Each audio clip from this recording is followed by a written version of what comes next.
ہمیں افسوس ہے کہ ہم کچھ جانیں نہ بچا سکے. اس میں 6 اسٹوڈنٹس شہید ہو گئے ہیں.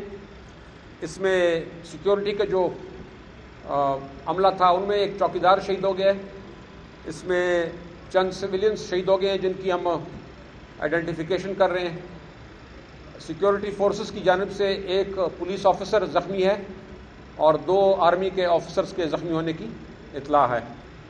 سیکیورٹی فورسز کا رسپانس ٹائم اور ان کی جو بہادری سے لڑے ہیں، چونکہ بچوں کی جانیں تھیں، انہوں نے اپنی جان کی پرواہ بھی نہیں کی اور تدبیر کے ساتھ ساتھ بہادری کا عنصر اس میں زیادہ دکھایا انہوں نے، اس لیے کہ انہوں نے بچوں کو بچانا تھا. اگر یہ رسپانس اس بہادری اور اس ٹائم سے نہ ہوتا اور جو اندر کے باقی ہاسٹل یا گھر تھے اگر ان سب کو ایویکویٹ نہ کرتے تو خدا نخواستہ یہ تعداد شہداء کی سینکڑوں میں ہو سکتی تھی.